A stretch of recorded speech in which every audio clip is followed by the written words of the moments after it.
Hello and welcome to the Morningscape Podcast. I am Matt Moody, joined by DJ Mitchell, and we're going to talk about Tuesday's 10-game NHL Daily Fantasy Slate. And we'll also talk about opening night of basketball.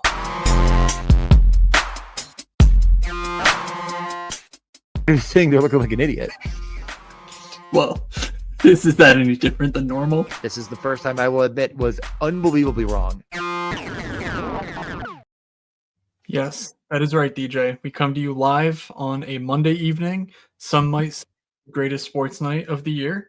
2 NFL games, Game 7, and 5 hockey games this Monday evening. And tomorrow, yes, tomorrow, the NBA is finally back. DJ, what are your thoughts on tomorrow's 2-game NBA slate with, I'm sure, $1 million to first place? I can't wait. I mean, I live for it. Every day I go to bed thinking, darn, I wish I could watch that sport. The thing about me and basketball is I really don't have negative things to say. Like, if you enjoy that, you enjoy it. I'm not gonna, get mad about it. I've never watched a basketball game and been like, this is interesting to me. Like, I just get angry. I'm just like, that's a foul. Like, he didn't touch him. And they're like, well, his hand got near him. And I'm like, what? Okay, never mind. I'll shut up. That's quite rude of you. Yeah, I mean, 2 games, $200,000 to first place, and they're $15. What a life. What a life it must be to be good at gambling on basketball. Instead, we're here to be bad at gambling on hockey, where I believe we actually have $20K to first in the 3-3-3. I don't know about the main $20. $20, $20K. Oh, okay. I mean, it's super top heavy, which is a little annoying, but I guess we can't complain too much. There are 10 games here. We do have a lot to get to. Anything to cover from the weekend? I mean, I think if it's going to be ultra relevant, we'll get to it on the slate. There's injuries in general, like in the NHL, but I'm not sure how many matter here. I don't think there's really anything like I have to mention right now. Do you have anything off the top of your head? No, I kind of went blank when I was gonna get into the slate because I felt like there was stuff to talk about, but now we're here and I still have nothing. I promise we're gonna go through every game. We're gonna do it. We're gonna go through all the games, all the teams, and there's gonna be things to talk about. There's changes, there's injuries, there's the San Jose Sharks and the New York Islanders. I mean, the San Jose Sharks are a story all on their own. I mean, did you not hear Hold their on, coach say DJ? I have breaking news. A new development, the season debut for the podcast. Are you ready, DJ? I'm not ready. You're gonna be wowed by what I have to share here, which, by the way, if you're listening to this on the podcast feed, make sure you check out DJ's YouTube channel. There's some visuals there that we refer to, but of course, we know our people are the true podcast heads.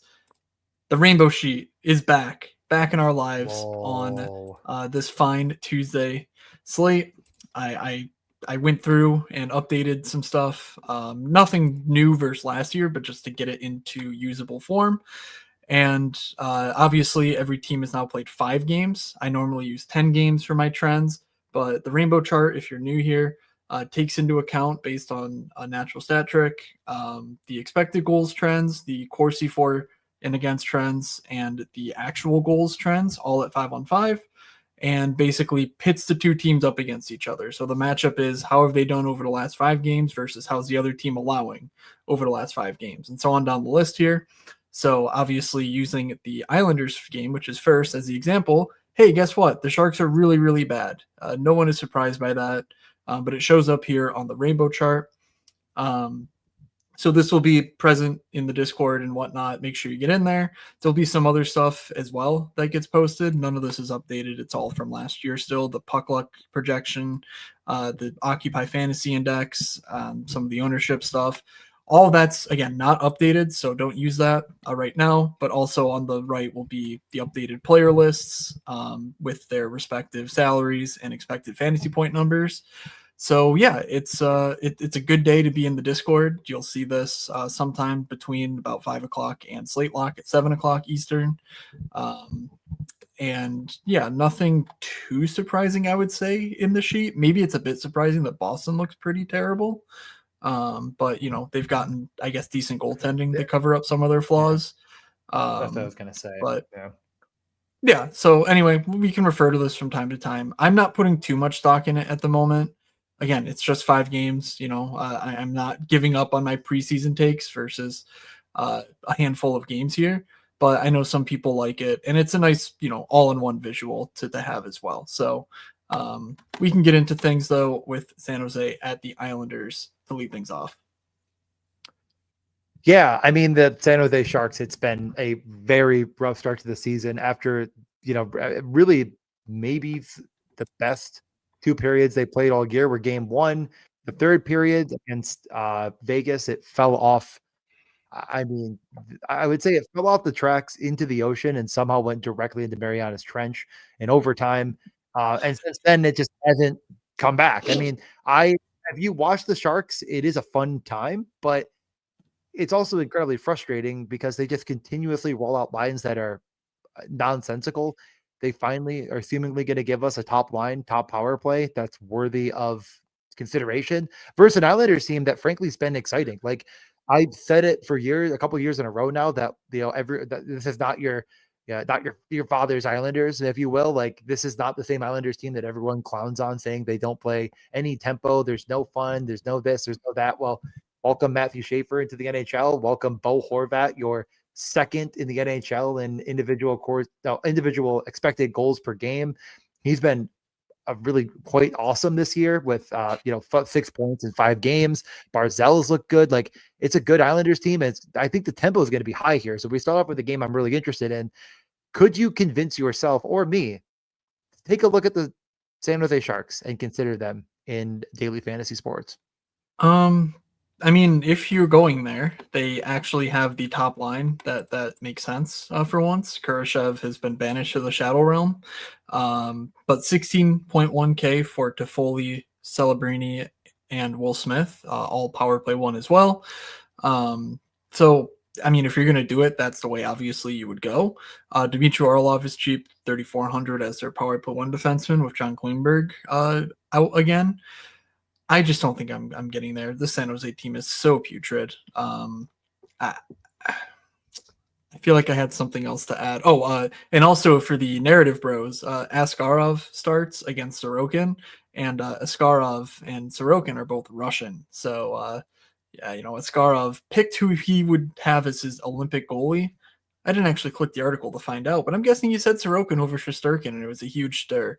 And if he said Igor, oh my God, Sorokin's going for that 55 save shutout here in revenge. So a bit of a half-baked narrative there, but do your own research, people, and find out who Askarov said should be Russia's Olympic goalie if they were allowed to play. So there's my take on this game. Yeah, I mean, there's okay, well, let's say the two interesting notes for San Jose, other than the fact they're top line, top power play. I mean, Dmitry Orlov is getting all of the run in the world, 3,400. He feels like a punt defenseman you could consider because of the top power play role.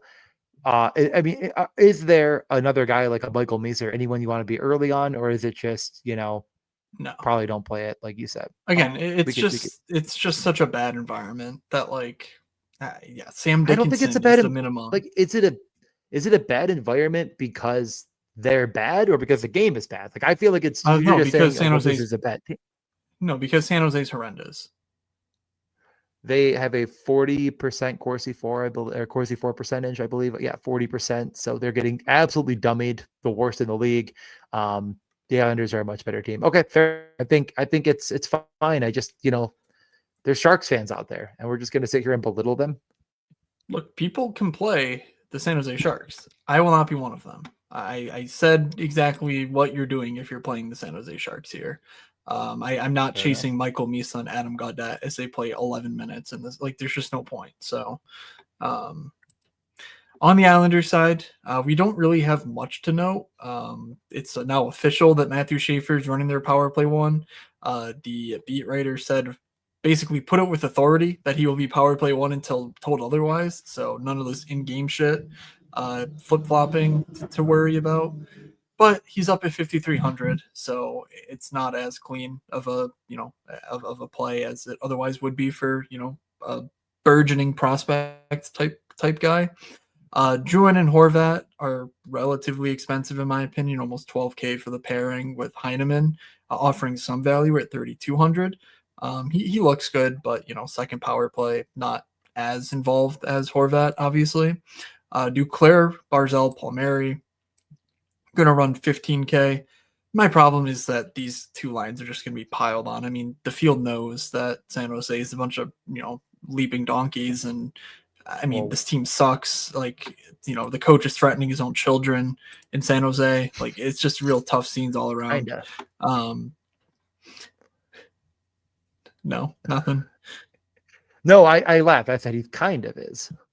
Okay. I didn't threaten him. He said he would be threatening if they won a game.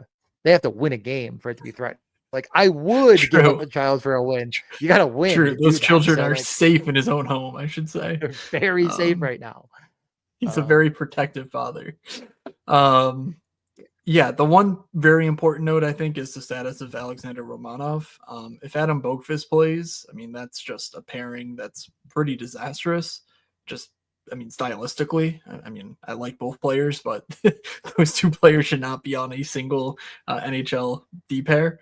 So Romanov playing would be just a lift in general for them. But yeah, Schaefer Mayfield is basically their top pair now. It's just crazy, the Schaefer rocket ship. So you're pretty much playing through power play one here, in my opinion. I think there's enough like mid-tier value that you don't need to click on a Heineman or Duclair at ownership and, sort of correlate that way. I don't know. Any thoughts on Jonathan Drouin? Because his expected fantasy point numbers are pretty surprising. I'm not looking at what makes that so high, but any thoughts on Drouin? Because I know you're going to like Bo Horvat, given what you just stated. Yeah, no, I mean, like, I think that's the play. It's really hard to click on Matthew Schaefer at that price, but he's like deserving of it. I mean, so far this season, but are the wheels ever going to fall off? They might not. And if they don't, then this price is fine. I think I have too much hesitation about the ownership here on a 10-game slate to really be giga stacking the Islanders. Like, just something about it feels wrong to me. They do have three lines that can score. It feels like every time I've looked, even though, it's been on the road for the past couple, Schaefer's been out there with that third line the most, that Peugeot line. It seems like maybe they're trying to protect him with more of the shutdown line for now, even though that's going to have to change as he continues to get more minutes. But at the end of the day, I think if I'm playing it, I'm just going with Drouin, Horvat, and like maybe Barzal. But I think I'm not going to have it is my main takeaway here. But like Drouin has been good. Horvat's been otherworldly. They've come up in price a good bit. You're buying high at the highest possible ownership for a game I like, but again, at what cost, right? And I think that you're not, there's no value here other than the fact of playing San Jose. Like, if that's enough for you, fine. Then play a bunch of guys that are overpriced. Yeah, pretty much there. Max Shabanov and Anders Lee are third line power play too. Like that could be sneaky. Shabanov 2,600. He profiles. That's a terrible idea to play with Schaefer if you're doing it, because they're going to just look at the, go to HockeyViz, look at the chart of how they're pairing their defense with their forwards, and you'll see a very large red, square next to that line with Schaefer and Mayfield. It's the biggest one because that's clearly what they're trying to do. And I get it, right? I mean, he's a 18-year-old rookie. Peugeot is a shutdown center. You want that. I'm gonna let you in on a little secret. When you play the San Jose Sharks, every minute is a power play. So you're technically power play stacking when you do Shabanov, Lee, Schaefer, even though they are on separate 5-on-4 units. So there you go. There's your little moods hint of the day. I obviously don't hate that idea, because I really don't think people are going to do it. I don't think people are going to go to the third line here against San Jose. That's probably the play. Okay. Yeah. All right, let's get to Vancouver, heading into Pittsburgh. The Marcus Pettersson revenge, Andrew O'Connor revenge bowl here. I don't really know what's going on in Vancouver with no Hedl. Unfortunately, the concussion monster got him, aka Tom Wilson. and Right. we didn't get a sense of what they're going to do. It's real tough scenes. Geez, I wonder if anyone mid-tier cheap was available on the market for long into the summertime that they had experience with, say, a Pia Suter type. But now they don't have them. I think they're going to do something weird with their second line between, I think Brock Besser's back. They said he's a possibility to return, and I don't believe they called anyone up in place of Hedel at the moment. And also, like Lekker is hurt too. So Evander Kane definitely on the second line. I don't know what else it looks like. It could be a Linus Karlsson or a Baines sliding up. Yeah, your guess is as good as mine there. I think it's a valuable role, but we just don't know enough at this point. Heading, against Pittsburgh, it's going to be a good matchup. This top line, though, DeBrusk, Pettersson, Garland, is pretty solid at $17,000. Pettersson showing minor signs of life. I mean, it's not perfect so far, but I think he's been playing a little bit better. I think he scored against Washington. Is that right? Am I making that up? Yep. No, he did. He scored. He did. That's great. Good for him. He was the first goal, I think. Like right away, with like a minute in, I think that was him. Yeah, that was him, and then Myers like right up. Yep. Okay. Before I throw it to you, the one guy that I do want to mention is this Linus Karlsson character, because I'm pretty sure in the Discord I think he played his first game of the year, either Saturday or it's one of the weekend days. I'm pretty sure, maybe it was Sunday's game. But he's a guy who in the AHL and also overseas prior to last year was an incredible offensive profile. And I was just like, well, the problem is he's only playing 6-7 minutes a night, and you just can't do that even at the minimum salary. Well, lo and behold, 2 top 6 guys, go out. And if Brock Besser doesn't return, they need to replace especially him somehow. Karlsson has experience at both center and the wing, so he's a $2,500 punt who I can't imagine is more than 2% owned if this is unconfirmed, who I actually think could slide up in the lineup. And even if he's playing 12, 13, 14 minutes, that's okay. It's not the 6 minutes he's been averaging in his NHL career to date. So, the power play role is already there. It's not going to get worse. It probably doesn't get better than power play 1, but like, I don't know what the power play 1 looks like without Brock Besser. So I do. Like, well, oh my God, last game it was Kiefer Sherwood, wasn't it? And he scored. And he scored in the power play. Oh, that's awesome. All right, well then we are locking him in here. Oh Jesus. I mean, I am. All I'm going to say is I watched a lot of that game. Kiefer Sherwood. Okay. I swear on my life, I was like, I never saw a moment he wasn't on the ice, and I checked after. He played 23 fucking minutes. Power play 1, just never left the ice. It was like it was the Kiefer show to the point where people were like smoking Kiefer. I mean, it was just that was basically where we were at.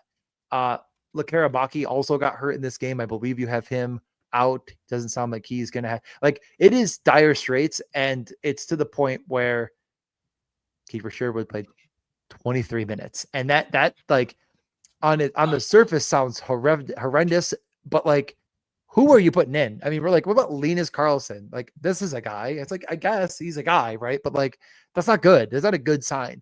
The saving grace for this team is they're playing Pittsburgh, and I still think that Pittsburgh might be the most like again, season ends.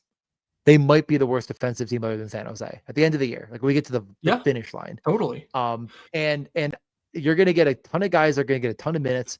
What is it exactly? I'm very interested in this situation. Nobody is overpriced here in this matchup. Nobody. So is Quinn Hughes a little bit high at 73? No, because if this team is what you're stacking, Quinn Hughes is getting 3 points in the ideal scenario. So I'm highly interested. Connor Garland's been awesome. No one else is really shooting a metric ton other than him and Hughes. DeBrusk had that 1 10-shot on goal game, I think, but other than that, it's been pretty low. Yeah, but he did have a 10-shot on goal game. So that's awesome. I'm not play him. I mean, you could 4-man stack this. You could 5-man stack this. Honestly, this is the 5-man stack. What am I even saying? Like, I gotta throw the lean. No, they're gonna play like 22 minutes of a bunch of guys because they're like win now mode, even though they kind of suck. Well, there we go. What if your 5th guy was Linus Karlsson? It's Kiefer Sherwood. We already went over this. Well, I mean, you can pay $5K for Jake DeBrusk or Connor Garland, but I'll take the discount. I don't know. I mean, we just need to see what their lineup looks like because, yeah, I mean, Evander Kane needs some friends to play with. So they could be exciting. They could not be. I don't know. Let's do the Pittsburgh side, though. First, let's get to know Archer's Shilovs. DJ, would you care to tell me anything else about Archer's Shilovs here rather than pronouncing his name? Is a little bit of a, extending a, what's the phrase? Putting a hand out to the Shilov Hive that was angry at you for mispronouncing his name. Yeah, I mean, his nickname is Artie. That's easier to say. His ideal tiki party on the beach. Okay. I mean, that's not a bad idea. Going to the museum and the zoo. I think he's an interesting guy. I mean, yeah, that's interesting stuff. That's not weird stuff that only a goalie would come up with. Something in astronomy. Isn't that oh my god, Ilya Brizgalov? It's like humongous big. Yeah. He's got to watch. Literally, so can't they get along? I mean, just imagine if Pittsburgh wasn't the tire fire it is right now, how angry people would be about him saying he likes to go to a museum. Like, imagine if you were in Boston or something. Only bad if you're Dougie Hamilton, as you're alluding to. So yeah, I mean, this Pittsburgh team is really bad. I wonder if like the one good game on national TV in the standalone spot against the Rangers, where like the Rangers just never showed up, has still like I just feel like people are not talking about Stack against the Penguins enough. And if they are, I'm not listening to them. So Matt, tell me that you agree with me.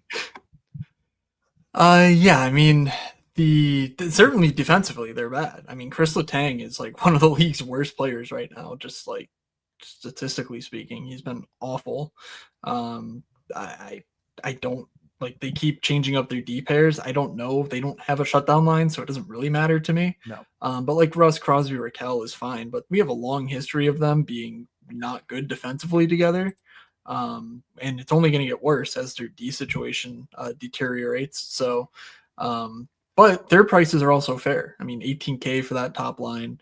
Mantha, Malkin, Brazo, $12K. I mean, Wookie's here in the chat. I mean, he's the Pit 2 guy. So if Wookie she'd say to play Pit 2 tomorrow, just do it. I mean, he's the guy. And then Eric Carlson's sub 5K, and he's getting all the power play time with the good players. So I don't hate the idea of like this game stack, but certainly want to chew on the news that we get in the morning on the Vancouver side before I rush any judgment on Pittsburgh, because we could get a fun Vancouver lineup, or we could get 24 minutes of I'm already forgetting his name, Kiefer Sherwood, and that does not bode well for anyone. Yeah, the Penguins have given up quite a bit of Corsi against. Their Corsi for percentage isn't the worst in the league. It's like 8th worst, but they've also played very bad competition, like the Ducks, the Rangers, who just could not do anything to start the year. The Sharks. Very bad competition, and the first team you said was the Ducks and not the Sharks. I'm going to boot you from the show. This was fun. I had to do it. The only team they beat that was any good is LA. Anyways, yeah, we should move on. I really like both these two games, but now we move on to a team that sucks, and that's the Oilers. Edmonton heads into Ottawa. Edmonton against Detroit went back to McDavid, Draisaitl. They also lost again. So the one thing that's worth noting is that Tomashek was a scratch. I don't think he was hurt. I think he was scratched. And in his place on the power play one was Matt Savoy, Matthew Savoy for you prospect heads. He's certainly lost a lot of his prospect luster over the last few years. He's dealt with, I believe, 2 significant shoulder injuries. But he was drafted 9th overall in 2022 by, the Buffalo Sabres. He was traded for Ryan McLeod in a trade that made everyone angry because Matt Savoy was the future of the Buffalo Sabres franchise. And now he's playing 4th line minutes with a power play 1 job next to McDavid and Draisaitl. DJ, if there were a time to really, really make it hurt, it would be Savoy and Dylan Cousins going for dueling hat tricks in this one. Am I right? Yeah, I think that's probably the way to do it if you like pain and misery and sadness. I mean, listen, let's start with the first things first, and that is the Edmonton Oilers are It's when the unstoppable force meets the immovable object situation, where we have this Oilers team where McDavid just has no ability to score. The team just is never hitting their peak. It's just been this mid-off of way too expensive for what the production has been. McDavid and Draisaitl reunited against the Edmonton Oilers. I mean, oh my God, against the Ottawa Senators. The Ottawa Senators, who give up touchdowns and the 2-point conversion to the Buffalo Sabres. A team that does basically do they nothing have well. 2-point conversions in the CFL, or is that an NFL only thing? You Like, how do you get 8 points in the CFL? I wonder. You have to like do a scrum double kick through the front uprights. I don't fucking know.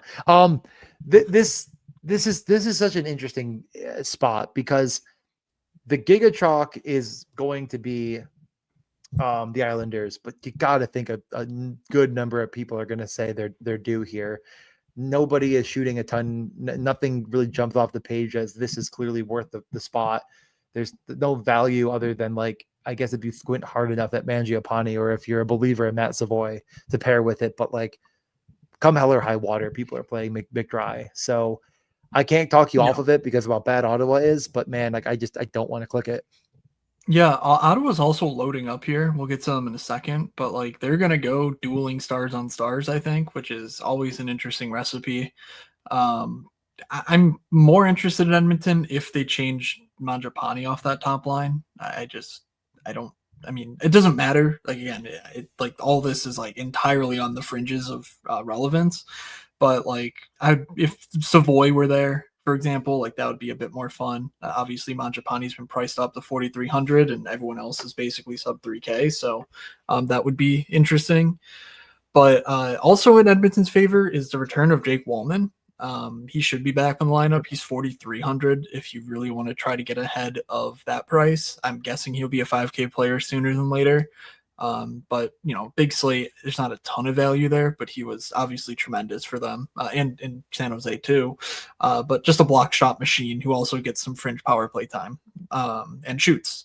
And what's really important about this Edmonton team is no one is shooting the puck. I mean, their top shooter in 6 games is Evan Bouchard, and he has 6 attempts per game. That's just not going to cut it. McDavid's at 5.6, Draisaitl's at 5 even, and then Nurse and Ekholm are the only guys above 4, and they're in the 4.5 to 5.5 range. Like, none of their forwards are shooting. You really need to rely on efficiency. And yeah, I mean, McDry is, I think, just too expensive for me to be all that interested in them here. Yeah, I mean, the efficiency is clearly, well, I mean, again, like, it's not even efficiency. It's that the Ottawa Senators really, and if you look at all the numbers, they haven't been that bad at 5-on-5. The penalty kill has been an absolute dumpster fire. So like that there it is. I mean, like, if they get on the power play a whole bunch, there's going to be problems. If they don't, Ottawa wants to be as boring as possible, and they have the boring pieces to do it. So like, I'm just thinking that I'm just going to stay away here from this Edmonton side, because I do think people will play it and play it with a little bit of the Islanders.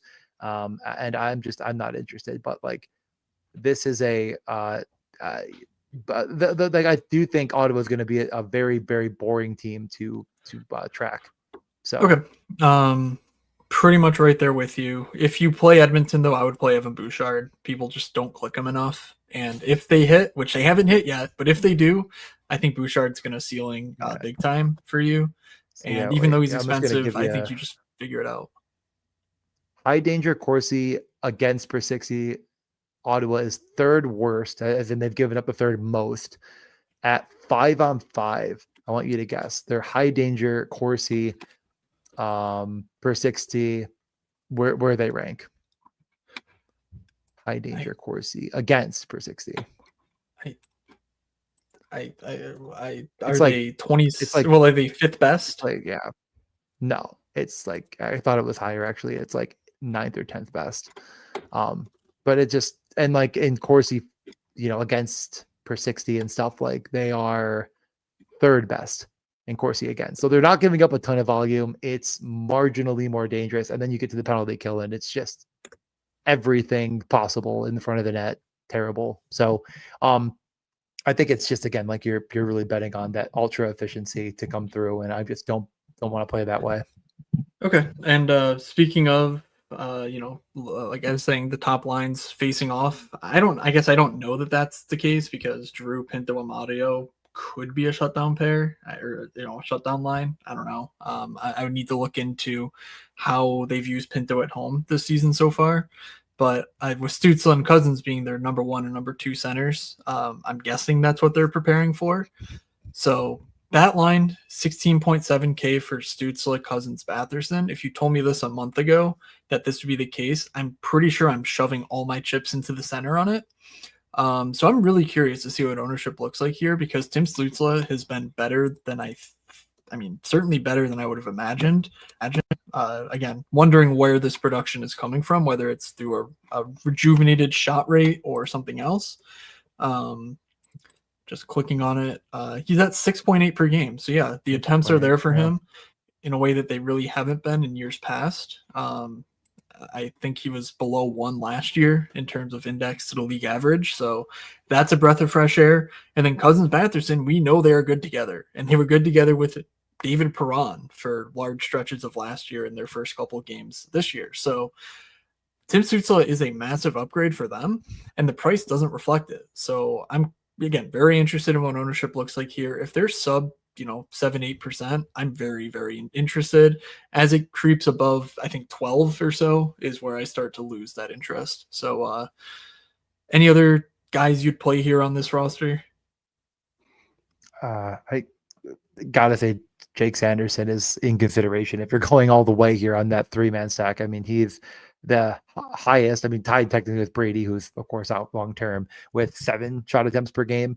So at 5,900, it's like, if you're going that far, I don't see why you don't go all the way and just push that last chip in. It's very affordable as a 4-man stack. And if Cousins, Stützle, and Batherson break the slate, I think you could come along for the ride. So I'm not thinking you have to do it, but you definitely can. He has, 5 points on the year. He's involved on the power play quite a bit. He's, like I said, one of the highest volume. Not all of them get on net, of course. He's a defenseman. You don't have to do it, but that's the only other reasonable piece here. If you click Shane Pinto, I see where your head is. I get it. Like, oh, the depth of the Oilers and that, but yeah, like, come on, man, get a grip. He's not going to continue this pace. All right. Speaking of continuing this pace, we are 32 minutes in with 3 games of 10 done. I do want to keep up our streak of besting the Stokastic shows record because every show we've done so far this year, we've done it shorter than Stokastic. I think today their 5-game slate show was like 70 minutes. That's just crazy stuff. We would never ever do such a thing. So yeah, let's keep it moving. New Jersey at Toronto. New Jersey, Palat, Hughes, Bratt, Timo, Hischier, Mercer, Gritzia, Glass, Brown. Nason will practice, but he will not return until probably Wednesday, it sounds like. They play it back-to-back here. So Hughes, Bratt, Hischier, Mercer, Dougie is your power play 1 of the moment. They've been changing it so often that, like, I'm not particularly dissuaded from playing Timo with Nico Hischier. I don't think I would play the full line 2 stack, but yeah, I certainly liked it better when Timo was top power play. So any thoughts on New Jersey here?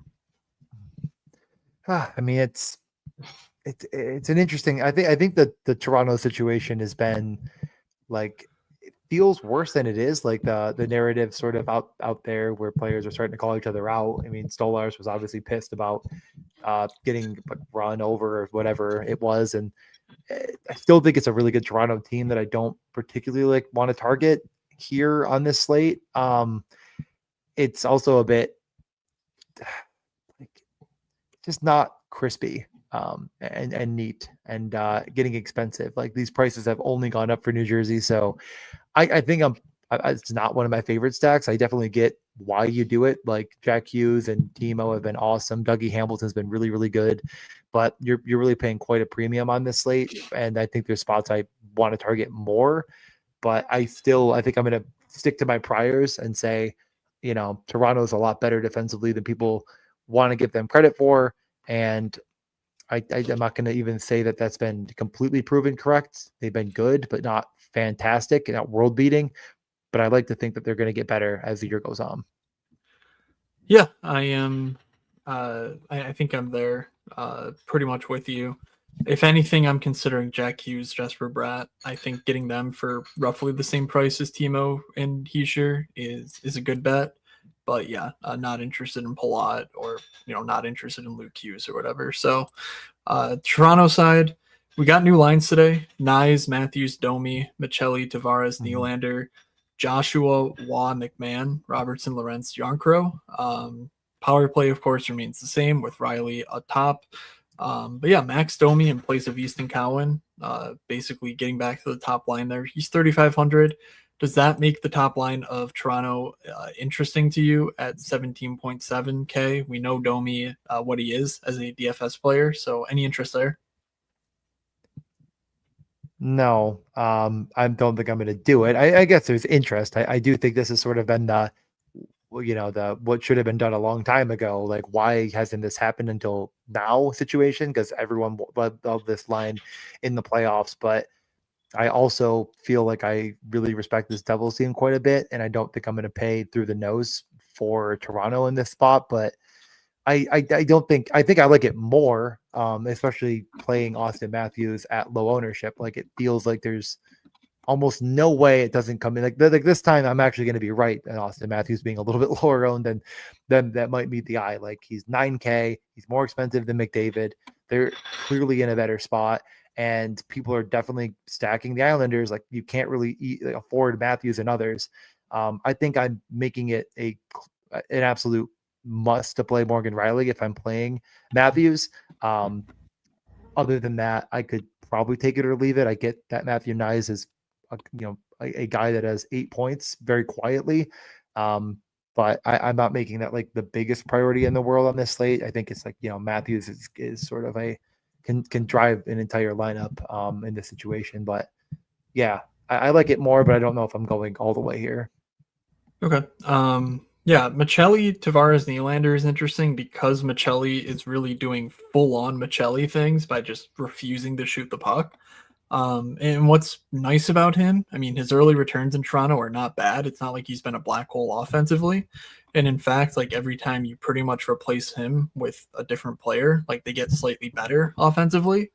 So that just goes to show that like Tavares and Nylander, if that line holds, they're better bets to hit the 5-shot on goal bonus because Michelli is creating offense but using none of it for himself.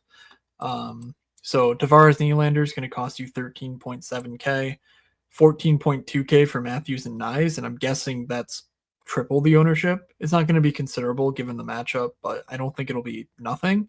So getting, Tavares Nylander at 3% when Matthews Nyes is 10%, that interests me a little bit just because of having Michelli there.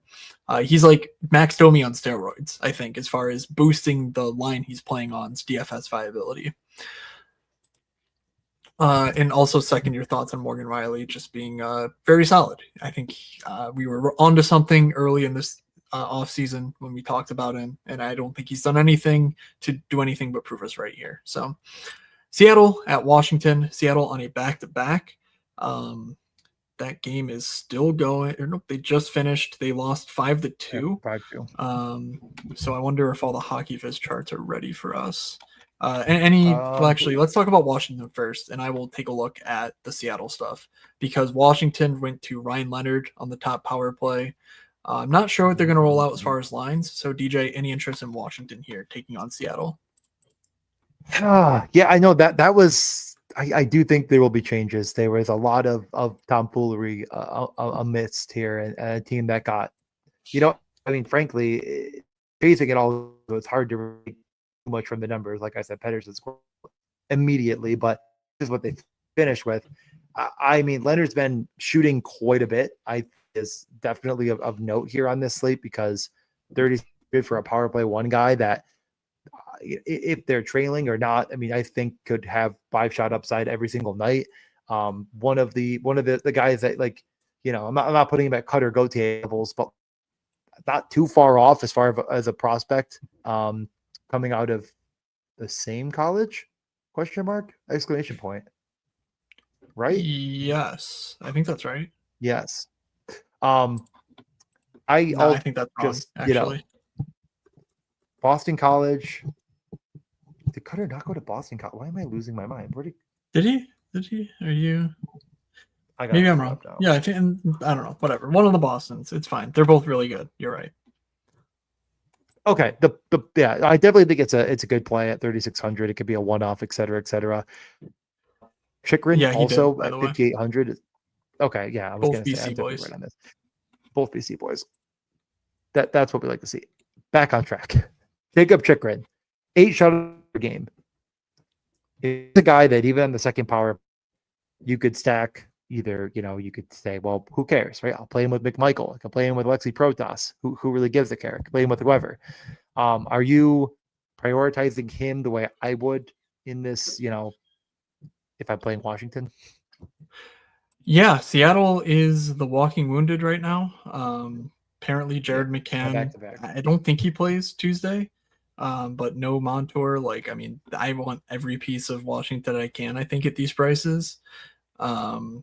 So, yeah, it would be nice to see Ryan Leonard in a top 6 role. I think we could even get that, though, without them announcing anything because Beauvillier is just a guy. And, if Ryan Leonard's going, I think that's what happened last game. Ryan Leonard was going, and they were like, "Yeah, Sonny Milano's on our top power play. We're good, bro. Come on, just go do your thing." So I think that that's sort of the momentum-based thing that he could capitalize on. And for the price in the matchup against the back-to-back team, I almost want there to be no news, because the people, the projections won't boost him up with that power play job, so on and so on, and the top 6 role in the minutes. So you're kind of getting like a sneaky shot at that upside. Otherwise, Ovi sub 7K is crazy. Strome's been good, but 6K for him. It's like only with Ovi are you playing Strome, and then Protas McMichael Wilson is going to be kind of in that Anaheim 2 range of like, yeah, they're the second line, but they're going to get the most minutes, I think. Yep. Especially if they're playing well, which I think the one game I said that Mike Michael Hey. fell on his face and kind of sucked, and he played like 14 minutes, so whatever. But that's going to cost you 15K. Protas picking up that secondary power play time now, which means it's actually good because they split power plays. It's just that OV plays on both of them primarily. So I like that setup as well for him. Unfortunately, that stalling did not get us the Seattle final stuff. However, I can report. Was there anything else you wanted to say? No, I'm just gonna say that it feels like that line's been together and McMichael's been good, and then I pull it up and McMichael has 1 assist in 6 games and that's it. Yeah. I don't know. I just don't get how he's not more involved in the score sheet, but that can certainly change. He definitely has the skill, but the minutes haven't followed as much as I would like. Tom Wilson's playing a ton. He has 9 points in 6 games. It's like, how in the world is this the reality? But it is. Alexi Protas, I believe, I think it was Ryan Leonard actually. They asked about Alexi, I think it was him, and he just said he was the best player in the world or something like that. I'm not sure if you saw that quote. It was something of that nature, but I love that line. I could definitely stack it and to just, like I said, put in Jacob Chikrin, and you have a beautiful little stack against the Seattle team that I just don't think is very good. Do you want to take a guess who leads the Washington Capitals in expected goals so far this year? God. This feels like a trick question, but I'm going to go with Protas. It's McMichael. He has 0 goals, 1 assist, and he has 3.14 individual expected goals. I assume you were just going to you were baiting me. It was a bait and switch situation, but I guess not. I actually posted in the Discord, I think last night, a list of the unluckiest players on the natural stat trick little thing I have going, and the unluckiest players by actual output versus expected, and the list is insane. I mean, it's just, obviously relevant dudes because you need to generate a lot of offense to get unlucky, but it's like, up there, I'm just going to read it as it is right now. Hagel, Reinhart, McTavish, McMichael, Alex Holtz, Matty Beniers, Sebastian Aho, Ovi. Forsberg and Stamkos show up at the bottom. It's literally all the dudes we talk about nonstop, and just all of them are, either guys we like or dislike, and they're just getting absolutely boned right now, luck-wise. So hopefully that turns to McMichael. But, obviously some of that would also benefit guys like Wilson, Carlson, and Chikrin, who I think are actually core pieces of strategy for this slate. On the Seattle side, maybe that stalling did us favors and got us the nope. Come on, Micah, get your monkeys to work faster. Anyway, Berkeley Catton for Seattle played on the top line. He unfortunately did not get the power play one job. However, fortunately, that went to Yanni Newman. He played 14 minutes, Newman did, which is kind of crazy given the Seattle fourth line doesn't play at all. So interested to see how that broke out between power play and 5-on-5, but 2,700 for Newman on the top power play is very interesting. This is a guy who uber smashed down the stretch last year. He's showing all the tools of being a fantasy relevant player as well in his minors profile overseas, and then last year in the AHL for a half season. And without Brandon Montour, that second power play is just not nearly as attractive. So getting per first power play piece is actually quite interesting.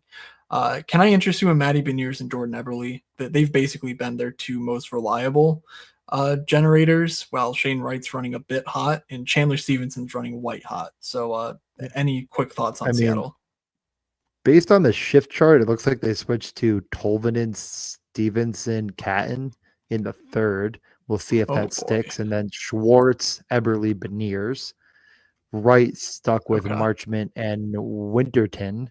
That's fucking cool. Actually, Neiman went up to that line at the very end.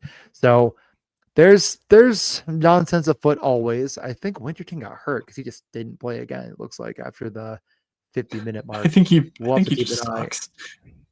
He may have gotten benched. I mean, Neiman got a record high 14 minutes of ice time and scored and is their most dangerous player.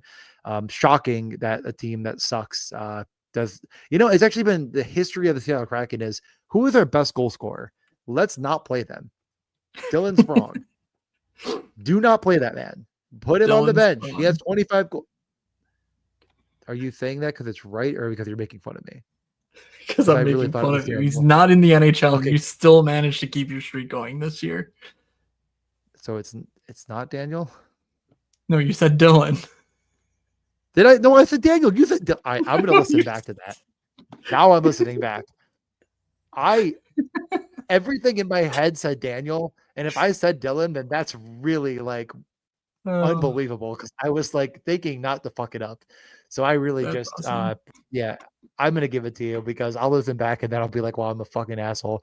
Okay. Other news. Brandon Montour. Grubauer revenge night. Grubauer revenge night. Okay. Yeah. I mean, I'm not playing Seattle. If you do, I don't know. Best of luck to you. Play Beniers, Eberle, and Schwartz. That sounds like a really fun line. Okay. Jesus Christ, we are crawling here. Florida at Boston, the Brad Marchand return revenge bowl.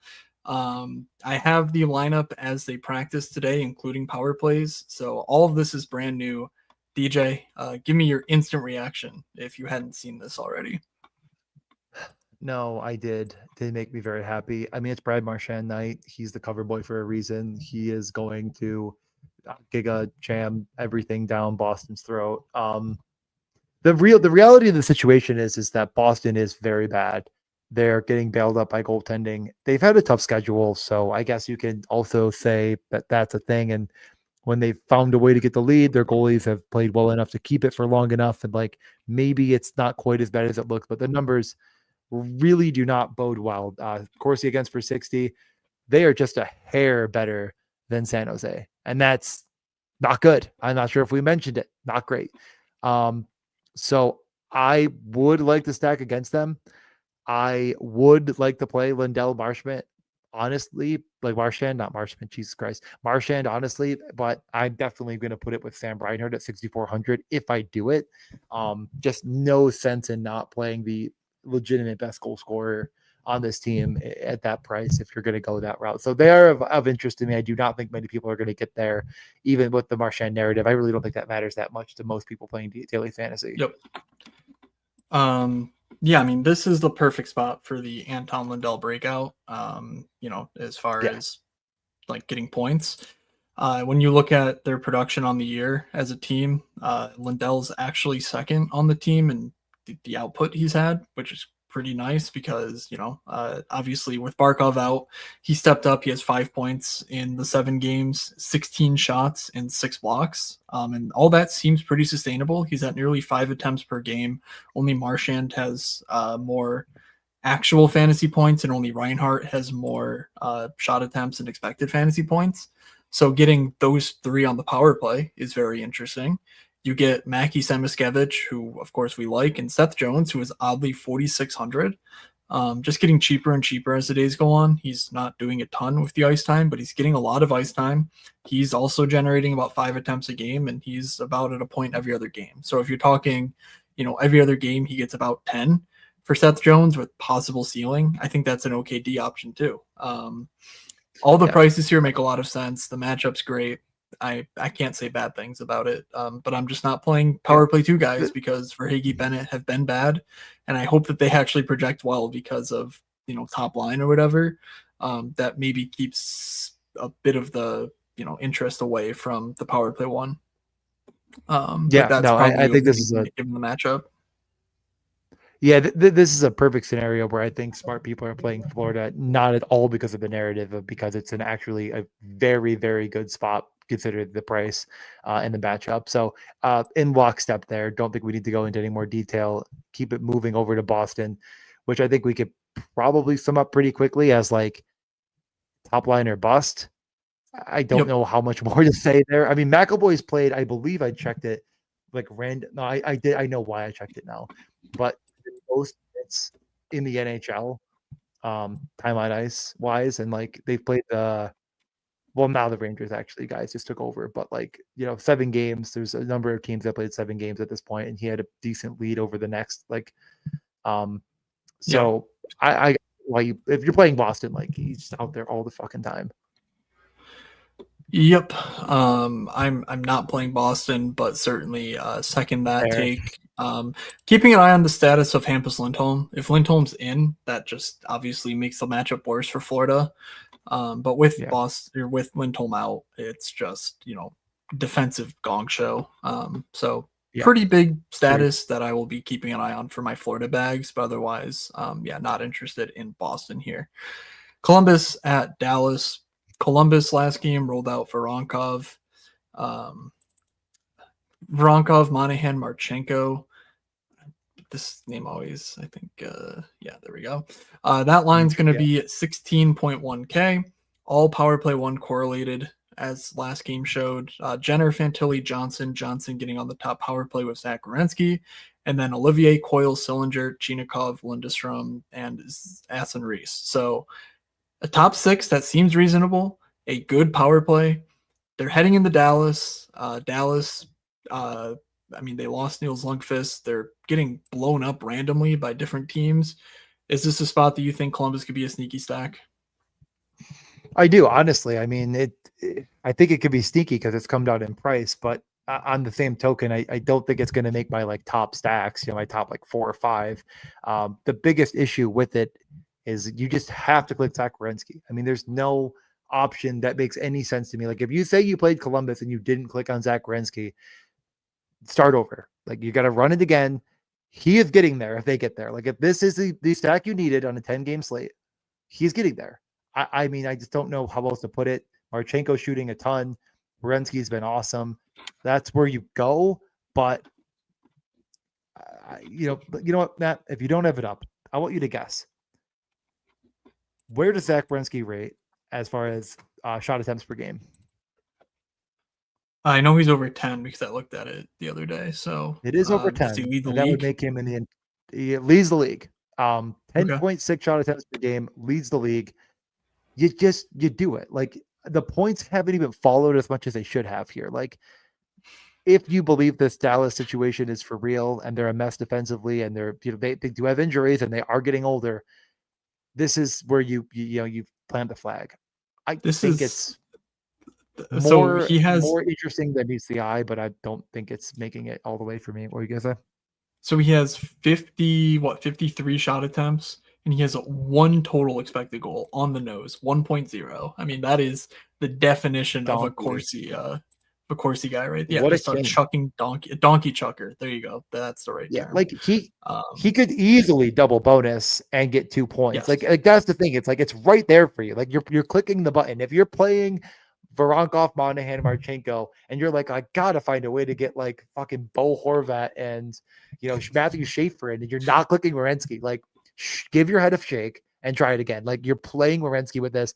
I think it's like the 6th most interesting spot, and it might not end up making my lineups because of it, but I am actually kind of interested here. Yeah. Just because I no one's gonna play it. Yeah, for sure. On the Dallas side, they ran lines in practice today. I don't really trust them because they didn't have Duchesne in, and then Gulletson said Duchesne was probable. So I'm just keeping what they ran with previously. But Steele, Hintz, Rantanen, Robertson, Johnston, Bork were together in practice. And then I don't think anyone cares who plays with Duchesne Sagan anyway. So Colin Blackwell, sure, why not? Could be Adam Ernie. Don't know. The most important note, if you were tracking news over the weekend, was Thomas Harley was injured. He, though, seems fine, and he was practicing and seems like he dodged more serious injuries, so he's good and I guess not injured. 5,200 looks pretty solid. And then, yeah, Hintz, Rantanen, Robertson, Johnston all look fabulous. They're at home against Columbus. So any interest in the big guns on Dallas? Yeah, I mean, it's pretty much every single slate, the same story of like, we know exactly who to play on Dallas. Their pricing is still pretty good. This Columbus team doesn't scare me. They are the 3rd worst team at 5-on-5 for Corsi against for 60. Dallas has also been bad in that regard. That they're 10th worst team in Corsi against per 60. As we're saying, they're not as bad as Columbus even. So I absolutely get why you go right back to the drawing board and say, well, shit, Mikko Rantanen's still 1,000 underpriced. Jason Robertson's about, maybe 500 to 700 underpriced, somewhere in that range. Wyatt Johnson, I mean, Rupe Hintz has actually been very good. You have to give him his flowers when he deserves them. This is probably the 4th most interesting stack on the slate. Like I'm saying, I think there's a couple spots I like more, but this one's actually making probably my, gonna play it zone. If you click Rupe Hintz, you're basically just locking in 2 breakaways to your DFS lineup. And then it's just a matter if Rupe Hintz converts on them or not. Mikko Rantanen is 7,000 in an awesome matchup and is playing like 22 minutes a night. It is just obscene the role he has. And he's going to use it. I mean, he's going to shoot. Like, he's not world class at point producing or shooting, but he's a world class hockey player and he's elite at both things. So, like, I don't really get the price tag. This is the sort of game, though, that I do think I want to game stack it. Like, Hintz, Rantanen, Harley, Werenski. It sounds, fun. Like, there's value on the slates. Like, I would like a Columbus piece for this game to really take off. But yeah, I don't think you need to play Harley or Heiskanen, for example. Like, you could play Werenski there and just say, yeah, the those guys are fine, but Werenski nukes and the forwards do forward for Dallas. Like, that's an exact strategy that I will at least be playing around with. Niels Lundqvist is hurt, so we could get more Heiskanen and Harley type pairs. Lundqvist was holding down a top 4 job for them. So the lack of Harley Heiskanen pairing could have been thanks to Lundqvist showing up and being a competent top 4 guy. We know Lyubushkin's not that. It's unlikely Bichelle or Petrovic are going to be that. So, not to say I'm not interested in Dallas's defenders, but Zach Werenski looms above all else in this game. So yeah, those are my thoughts here. Only a few more games. Let's just try to get through them. So yes, GA says 1 Harley power play 1. The beautiful thing is GA, it doesn't matter, especially with Duchesne back. Like, their power plays are both really good. They have really talented players on both. Rantanen likely is going to play both units. So yeah, you're getting good money on it, and you're getting 25 minutes regardless from, Harley, Heiskanen. So Anaheim at Nashville. Anaheim, Kreider, Carlson, Killorn, Cutter, McTavish, Seneca didn't change. Vetrano, Granlund, Terry. Worth noting, they're at 11-7 last game. In Chicago, they didn't announce anything, like if Ross Johnson would play or whatever. So I think they're going to stick with 11-7. They didn't play great, but Quenneville liked the effort. It was a really fun game. Like, it was 2-1 Yeah. finish in overtime. But my God, like, you want to talk pond hockey. Like, that was just guys having fun out on the ice. And I think that's what the Anaheim team's trying to do. And we know Nashville's not going to stop them. So that second line, Cutter, McTavish, Seneca, still is leading their team in time on ice. They're $17,000 DraftKings dollars. McTavish has been awesome. The goal he scored to tie the game against Chicago was, one of the sickest goals of the year, which is crazy because he's just standing still. But, it was Draisaitl-esque. Like, I've said it before, but this guy is Leon Draisaitl as far as picking a corner from that spot on the power play. Like, he can do it from as in the zone as he can, except for Draisaitl. So, that's just a small anecdote, but I love the player. I still love the line, and the matchup's great. So, DJ, anything else? 11-7 only makes it more interesting. Seneca played 19 minutes, power played 2 technically with Mason and Cutter. Probably the most frustrating moment of my entire life was watching that game and watching them, they have the power play, they pull the goalie, and they just didn't put Cutter out there. And they're like, how about Mikael Granlund stays on the ice? And I was just like banging my head against the desk. Like, this is such a fucking joke. Cutter is he is the most used, I believe, forward. Him and Leo Carlson kind of compete for this of getting the most ice time at 5-on-5 and just should be more utilized on the top power play, but isn't yet. But he gets a lot of looks on the second unit and they play it quite a bit. So this is a team that went 11-7, didn't play the bottom guys very often. Troy Terry's sort of been the guy banished to the shadow realm as far as 5-on-5, at least in the last game. I'm not going to say that's going to last forever, but it's interesting. Like, this Nashville team was very bad defensively last year. I don't expect them to be world beaters this year, and been, fine. I have no problem playing this spot, but in reality, every Anaheim game, I'm going to like both sides. So we like this side, of course, because we're donkeys. Yeah, I was making a joke earlier about them being bad. They're not bad. They're not great defensively. Like, we don't expect them to be, but they're a really, really, really good offensive team. Corsi 4 per 60. They're third in the league behind just, Carolina and Colorado. That's good. That's a pretty good number. Yeah. On the team level, their matchups have been cupcakes, so that's part of it. But on the team level, they don't look great. And also a part of it is they have that one line that's doing all the stuff, and the rest are kind of getting there on the power play only. Anaheim 2 is getting there with their dominance, and everyone else is on the power play 1, and that's sort of keeping them afloat. So at least keep that in mind, that Anaheim, again, their numbers are inflated by very soft competition so far, but that hasn't dissuaded me. My amateur hour take is that Quenneville has 3 lines that he trusts, the top 3 lines here, and he's not afraid to play who's going. And so far, that's been Cutter, McTavish, Seneca in every game, and it's been yo-yoing between the Carlson and Granlund lines, where they sort of just go 1-2, 1-2-3, 1-2, 1-2-3 with whoever's going. So I think sometimes that'll be the Cutter line that gets benched, but until we see them have one bad game, I'm pretty interested in just running it back, because these guys are all sick. They're all top 5 draft picks. They're all, wonderful offensive prospect profiles, and they're showing up now in the NHL and doing the thing still. So I'm just going to keep riding it in good matchups. So certainly on the turbo slate, if not the main slate, there will be heavy in my consideration set.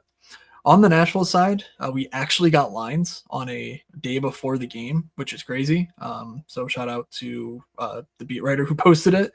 But Forsberg, O'Reilly, Evangelista, Brady Martin, Svechkov, Jost, Bunting, Howla, Stamkos, and Smith, McCarron, Weisblatt. That means Jonathan Marchessault likely misses this game again. They could go 11-7 again and just scratch Brady Martin. For example, Nick Blankenberg took the Marchessault spot on the top power play. So I don't really know what to make of that. I don't think any of it's good, but it does make me a little interested in Luke Evangelista, because if you're going to replace Jonathan Marchessault, the skill set with Evangelista is basically identical. So yeah, Blankenberg is also pretty similar as a small right shot who's a little good offensively, but Evangelista is just better. So Forsberg, O'Reilly, Evangelista, Yossi is my interest here. But I could also be talked into Steven Stamkos. That Bunting Howla line, we know they play a lot at 5-on-5, as I talked about previously. So no problem with the sub 5K Stamkos in a great spot as well. Yeah, no, I mean, the Stamkos price is exciting, and then the Forsberg price is even more exciting. I mean, I have no problem with playing both of them. I mean, this is a team that you just read the lineup, go through the whole thing on your own. Just do that at some point during your process and say, shit, these guys got to play a lot, huh? And they do, because there's really not a lot of value. I mean, not about that. There's not a lot of talent on this team at the bottom of the lineup, especially from a scoring perspective. Like, you could try to convince yourself that some of these guys play good defensively or whatever, but when they need goals, we know who's going to be on the ice, and that is, Stamkos and Forsberg, and then that, I guess, Evangelista is now kind of stepping in and getting more run. So I could conceivably put him in a lineup as well with Forsberg, because he just does have a decent enough profile in my estimation that it's a fine play at 3,200. It's not an unbelievable play, but if you're already going, far enough on the Forsberg train, which I do think is one of the better price plays on the entire slate, no problem with it. Roman Yossi's been, I don't know, fine. And for him, that's just not quite good enough. 6,600 though. Like, are you willing to bite if you're going this route? As far as like, this, Anaheim team is a lot of fun and they're young, and I like Forsberg a lot. Like, you going to Yossi, or are you still thinking maybe there's something wrong here? No, I don't think there's anything wrong with Yossi. Perfect. Yeah, I don't know. He looks pretty fine statistically at the very least. So yeah. Okay. All good here. Could you imagine, like, 2 years ago, 6,600 Roman Yossi against Anaheim would have been just like, I mean, it would have been like they meant to do 96, and it's like, oh, now he's 92%, and now we're just sitting here like, I don't know. I mean, he's good statistically, but yeah, whatever. Let's get over to the fun teams like LA, St. Louis. Well, that aren't going to piss us off. They're not going to piss us off. I don't think I'm going to say that, but LA heads into St. Louis. Quote, on the plane are Kopitar and Kemper. Because they're on the plane, they're going on the road trip. I don't know if they play, but if they don't play, I don't have any interest in LA, honestly. Like, just Byfield, Fiala, Kempe is just really expensive, I think, for what they offer. If like Laferriere could easily be on the fourth line again, like that's just probably where he is. But I didn't want to update things because I don't know what their lineup's going to be with no Kopitar. They're really trying to get through this Kopitar-less string. So I don't think this is a bounce back spot or anything of the sort. Brant Clark, of course, has been rather disappointing from an underlying standpoint pretty much ever since Drew Doughty came back last year. So I'm pretty much not chasing that dragon until he forces me to otherwise. And yeah, if Kemper plays, he's 7,200. I really like that price, but it's a goalie. Who cares? Any thoughts here? First off, you did give a goalie take, which was what I said in the tweet. So very good. I mean, there's three things to mention here on LA, and that is, if you're playing them, make sure you confirm the lineup, because we will probably not know until warmups. They did have a look towards the end of the game that was Kempe, Byfield, Fiala. I think that I would just play that if I'm doing it. Two is that there's just no defenseman worth playing, as you mentioned. You just don't even try it. Don't squint and they're bad. They're bad defensemen that are not going to get fantasy points. And finally, I think that this, Fiala situation is kind of like getting out. Like, this year, at least he's scoring goals, but still 1 assist. Remember how we went in the offseason? We're just like, there's no way this could possibly continue where he doesn't get any assists. Well, it is. I still think that's going to turn at some point, because he's always out there on the power play. Yeah, I mean, it would certainly help matters if, I don't know, Quentin Byfield went and scored, something, but like 30. Oh, I think he can have like 30. I mean, we'll certainly see, won't we? But He's yeah, got Joel points. Armia. You give me a break. 6 points is good. Joel Armia is not scoring, so yeah, I mean, just no. Whatever on Byfield. Again, it's just I don't really care about this game. St. Louis is at least a little interesting because they're changing things up. Now, the reason they're changing things up is it's not been a great start for them. I hesitate to say it's been like a disastrous start because, they just beat Dallas and, whatever else. Like, they're doing okay stuff on the ice. But that goalie game against Chicago, I think, just left a bad taste in everyone's mouth, which, to be fair, it's giving up 8 goals to Chicago. So, like, that's certainly on the balance going to hurt you. But they're going Holloway, Thomas, Neighbors, Holloway, Thomas, Kyrou, Fowler, Buchnevich, a loaded up power play 1. So if you are a Robert Thomas truther, now's the time. Just load him up with Holloway. I mean, this is the time that when he's 2% and, but I'm not one of those. Joseph, Shen, Kyrou, Snuggerud, Suter, Buchnevich. The power plays and lines are a bit of a mess now. And the game is just pretty blah. Like, this is the one game that I'm pretty comfortable just crossing off entirely. So, yeah, I don't think you're wrong to look at Dylan Holloway shot props. I think you might be overthinking it by playing Holloway, Thomas, Fowler or something like that. Like it's fancy play syndrome. I get that LA has some injuries, but I still think of them as like a team that's going to, make things sluggish. They still have Philip Deneau and others that can shut down a top line, and I just don't really trust secondary scoring here. So I'm in lockstep. I think this game's worth just probably putting an X through. But yeah, like I said, Holloway for a shot prop. Pretty interested there. Okay. Final game, Colorado at Utah. Colorado giving us a nice little twist with new power play units. McKinnon, Nachos, Nelson, Olofsson. I truly do not know how this power play is going to function. By the way, their 5-on-5 lines pretty much the same. But Olofsson, Nelson both play perimeter.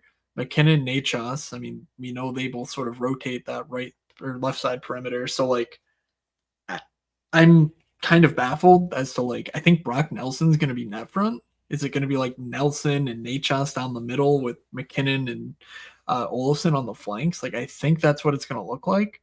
But at least we know McKinnon, Nachos, Makar will be together. The problem is if you want to play all 3 of them, get ready to spend 25,000 DraftKings dollars on them. I mean, that's just crazy. So yeah, on the road, I don't feel great about it, honestly.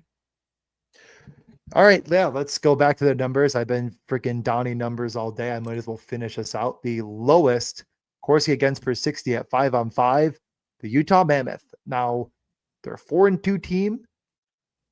They're, you can't sit here and say, well, that they suck and no one's no, like, they're just kind of boring. It's kind of been crazy to think. I mean, they're not, 14th in Corsi 4 per 60, by the way. So it's not like they're blowing the doors off anyone. It's just kind of been this boring team that's been much better defensively than maybe people would have assumed. Last year, I made it kind of a point to say, I think they are actually pretty good defensively and only going to get better, especially with some of this younger talent. I'm not saying it's going to last forever, right? I mean, go through all the game logs and look who they've played. And Colorado's, of course, incredibly good. We're talking about the second best Corsi 4 per 60. So what happens here? My guess is some, negative regressions in line for Utah. But at what cost, right? I mean, you're talking about the most expensive stack on the slate outside of McDry. And it's pretty freaking close, especially if you're saying, well, what about a third piece? Once you throw in Makar over, Bouchard, you're starting to really get quite close as far as the price. So yeah, I personally think I'm just Xing it out. I think there's a ton of stacks on the slate that are more interesting, and this is going to get some ownership along with McDry, along with the Islanders, and I just like a lot of spots more. Yeah, it's just a lot of money. So I can't really get there. If you are doing it, I guess use Olofsson as a bit of a release valve for the salary. But yeah, I can't in good conscience say that either side of this game is super interesting to me. Looking over at Utah, like you said, they've been pretty low paced. Nick Schmaltz and Gunther are still getting theirs. I think one of those is sustainable, and the other one maybe not so much. But I'm also just taking this Nick Schmaltz run as a confirmation that my Barrett Hayton take is 100% accurate. In that Barrett Hayton is the heartbeat of this team, which obviously is not really true, but I think he does the things that really no one else in this top 6 does. That makes him pretty integral. So yeah, I don't. I'm not going to tell you not to play Dylan Gunther for 7,300 because he's certainly earned every bit of that price tag. But the matchup's difficult. I'm not a huge like Logan Cooley Paterka stan, so like I don't know, maybe it doesn't matter because they're solo owned, but 18K for the line just feels pricey when there's 17, 16K lines that I really like. And yeah, that's about what I have to say here. Nate Schmidt at 3K, yeah, very viable defenseman. Yeah, I kept seeing it shot on goal when I had shot on goal, and it just kept throwing me off and making me sad. I struggle to want to stack against Colorado. I really like the biggest problem here. I mean, it's just in reality is that these prices are basically Dallas's prices, and I like Dallas quite a bit more. So really going to be hard for me to actually click the buttons here, but from a game theory perspective, it's going to be lower owned than Dallas, but I don't think Dallas is going to get a lot of ownership to begin with. So it's just kind of like, cutting the onion too thin. What's the term I'm thinking of? There's a term You're there. Slicing it too thin. I don't know. You're slicing the onion too thin. I thought it was an onion. It would make you cry if you do it. So be careful with that if you take that as gospel. But yeah, I just think you're getting a little bit fancy. You're giving up projection for the point of uniqueness when you don't need to. It's probably the DFS smart way of saying it, when there's just better options. So with that being said, top stacks, guaranteed goals. I mean, I could just say Dallas is going to be, I think I said they were third or fourth. I think I'm just going to take them right now. I think the more I've gone through this slate mentally as we went through the whole thing, they might just be one or two. Okay. I am going Granted, to Robertson hints. Let's not get into the habit of saying too many smart things the way smart people would on this show, because I do not think that's what the people tune in for. I don't. I'm going to go with Florida. Give me Lindell, Marchand, and Seth Jones. I think Lindell is truly an excellent player. I believe this is the first crack on the top power play he's gotten, at least that we've known about. And he's already been very good on the year. We saw last year what Luostarinen, Lindell, Marchand can do at 5-on-5 against good teams. Imagine what they can do against the depth of the Boston Bruins. That should be keeping Boston fans up with nightmares tonight. So mixing in Seth Jones, it's a super just very well-priced stack. Give me Lindell, Marchand, Seth Jones. Yeah, that's really smart. I mean, again, I think I throw in Reinhart myself with that mix, but to each their own. Not that Dallas is, again, underpriced doesn't mean cheap. So getting a little bit cheaper, I'm going to go right to the hopefully confirmed McMichael, Wilson, Protoss line. And I would, of course, throw in Chychrun. I think if I'm making a concession, it's not going to be on McMichael. I could actually see myself taking off Alexei Protoss just because he feels very, goal dependent comparatively to the others. And while he is very good at scoring those in tight goals, I think he could be the one that ends up with a 2-shot 0-point game and his line mates go off, and it's not McMichael, sort of that in the Squidburn meme of him looking out at SpongeBob and Patrick playing in the sand as he's sad. Okay. Landed it. I was not expecting you to go there, but hey, we'll take it. Again, I'm more of an overstacker. Classic overstacker DJ. They'll be calling him. All right. I call myself that. Let's have a little fun with it and go to what I think could be the fireworks game of the night, Edmonton and Ottawa. And give me the loaded up Ottawa top line of Stützle, Cousins, Cousins. If this game hits, I am rather certain that this is where it's going to come from. We're seeing a more shooty Stützle than ever before, which could be small sample size, or it could be, hey, Brady Tkachuk's out. I better fucking shoot the puck because no one else will. And maybe the last 3 years have just been, hey, this guy's going to shoot the puck no matter what. So, why don't I actually try to make his life easier? Because he's not going to try to make my shooting easier. And I think Cousins, Batherson are really good. We've gone over enough options that I don't think 17.6K will be super attractive to the field. Just going to try to ride the dragon of Drake Batherson before he really, I think, takes off in his return from injury. I like that one a lot. There's a couple more stacks that I mentioned along the way that I like maybe a little bit more, but I definitely think that that's a one that will not be touted often, but I definitely get it. So a good shout. We could do guaranteed goals, but before we do, I'm going to ask you one question because I wanted to look if it was offered. Victor Olofsson plus 340. Does that do it for you? For a goal? Yeah. No, not really. I feel like that's right on the line of I want it, I don't.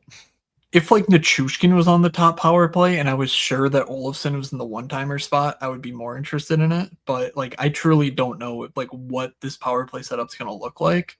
So until I see that, like I'm pretty scared to take a guy who I think could be just in like that Nazem Kadri role, which I do not think Olofsson's suited for.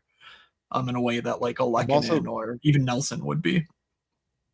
I'm also realizing that I'm like, people probably won't play Dallas as a minus 200 home favorite in a 6.5. And this is just another one of my classic fucking DJ moments where they're going to come in at 25%. So I do want to say that I've sniffed out the chalk for everybody that no one expects, and that it means everyone expects it. And I apologize in advance for anyone. Yeah. It would be disingenuous for me to stop you in advance. So I just had to let it. I just had to one of those things where like I really believe what I'm saying, and like I know people like think I'm joking. Like I think that that's gonna happen, and then it doesn't, and I'm like, if you listen back, I learn, yeah. If you listen back, I'm fairly certain I set you up for that by going, DJ, is this your sneaky stack? DJ, is this gonna be a sneaky stack? And you took the bait right away. So, just that you're podcast excellence over here. An absolute masturbator. Okay, so. I think I'm coming to conclusions on who I want for guaranteed goals, but I went first with the stacks. Wait, actually, hold on one second. Let me write these down. I don't want to forget. You went Ottawa 1, and I already forgot. And I went Dallas, and I already forgot. Who the hell was my other one? Dallas and Washington 2. I did Ottawa, Florida. Florida, that's right. Florida, I don't know, 1.5. Okay, perfect. I got those down. Your last two guarantee goals were Couturier and Cole Caulfield. I'm positive Cole Caulfield scored. I had no idea on Couturier. And I had Fiala, Fantilli, and Fiala scored, but Fantilli didn't. I think we were 2 for 4, if I recall correctly.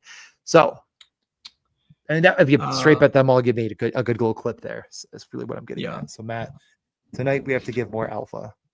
Okay. I'm going to go William Nylander, 7,700. William Nylander, guaranteed goal. Nylander. Isn't that who Stolarz like directly called out? I didn't hear the clip, so very possible. Okay. Good. Okay, wait, I think this actually works. I'm not even gonna verify prices. I'm just gonna say it and then I'm gonna figure it out. And it won't be in your range. How much is Steven Stamkos is 48. Okay, yeah, I'm good. I'm very good. Steven Stamkos. Dr. Stamkos is boy, okay. I dig it. Is that in your range actually? Shit, I may have actually just sniped your No, not at all. No, Nylander is 7,700. No. Nylander's way more expensive. Okay. Yeah, so I basically have 3,300. It's not a loaded range, but I don't really need any of that salary though, because I can go to the dead minimum and play. 2,700 and play Yanni Newman on the top power play for Seattle. The Numa lady. I'm definitely keeping an eye on the status of Jared McCann. If he, just missed one game in his back, obviously that's a no-go. But it also seems like Newman made his way up the lineup. He played 15 minutes in this one, was on the right Marchment line to close, it appears. So I think there's a lot of paths to upside here, which aren't just power play 1, but he's definitely their best goal scorer, and it's finally time. It's finally time. We've waited 2 whole weeks for Yanni Newman night, and it's finally here. Praise be Yanni Newman. Guaranteed goal. Praise be to Yanni Newman. All right. I have 6,200, I believe.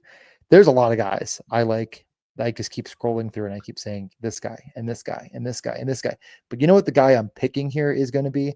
Not who you think it is. It is going to be one Mr. Connor Garland. Okay.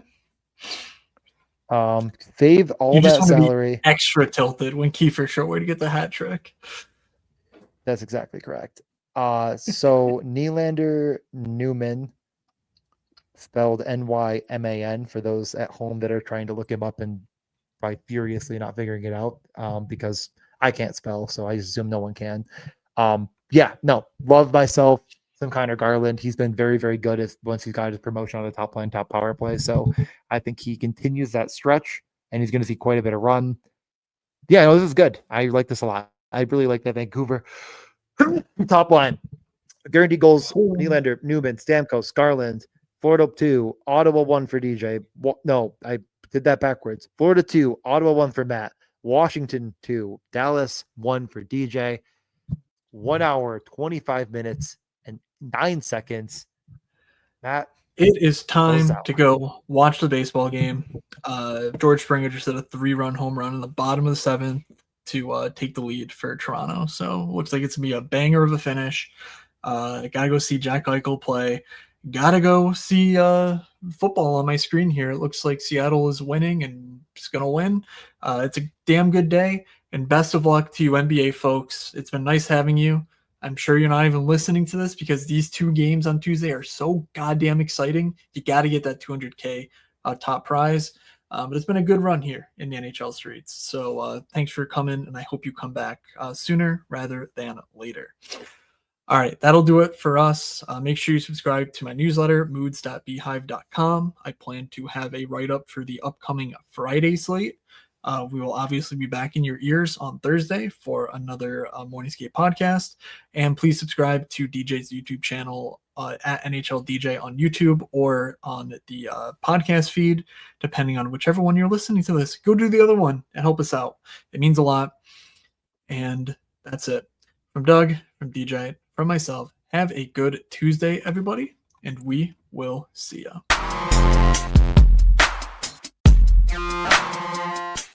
You're saying they're looking like an idiot.